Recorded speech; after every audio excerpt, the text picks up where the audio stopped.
We're trying to navigate an ever-changing landscape, and with the housing bust behind us, new hurdles are emerging.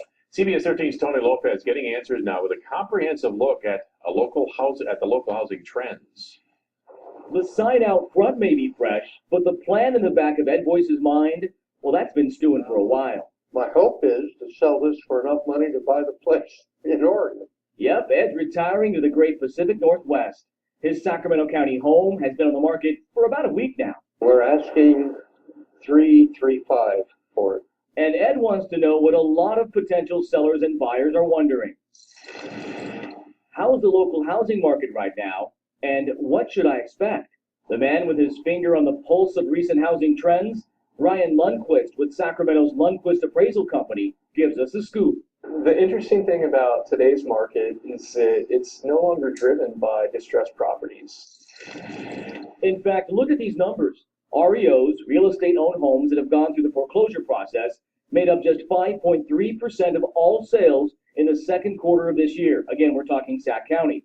Compare that to just 3 years ago when they made up 30%, or 6 years ago in 2009 when REOs were at a whopping 70%.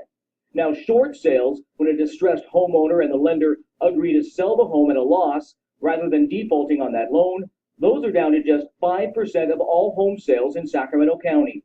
Lundquist tells us the home sales volume last month in Sac County was higher than it's been in the past 3 years. And while inventory is low, buyers are being more picky. Buyers are showing a lot of discretion and saying, you know, I think I'm going to pass on that property on the busy street or with the adverse location. What about those cash investors? Are they still gobbling up properties in our area? In a word, no. Experts say most seem to have gone away for now. 2 years ago, the market was driven by cash investors, outside investors coming into Sacramento, buying everything and ramping up values, but we don't have that dynamic anymore. Here are the numbers on that. Cash sales this quarter in the region, Sacramento, Placer, Yolo, and El Dorado counties, made up 16% of all sales, about half of what they were just 2 years ago when they were at 31%. Now let's talk FHA loans, government-backed loans that require just a small amount of money down, and how they're impacting the housing market. In the Sacramento region, again covering 4 counties, FHA sales were up 23.7% last month and 31% up overall this year. Those increases are changing the landscape, but how? And the thing is that sometimes since FHA buyers are putting less money down, they tend to offer at higher price levels. And so that does create a lot of competition, particularly at the lower end of the market where there's even more FHA loans going on under $200,000.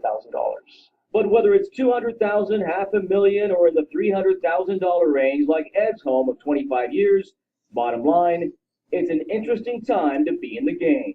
We've covered a lot, and we haven't even talked about home loans. Interest rates are low right now, and they're also tougher to get.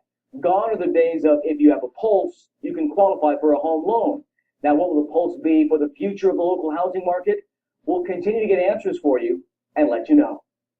The median price for a home in the Sacramento, Placer, Yolo, and El Dorado County area are $323,000. That's 7% higher than just 1 year ago.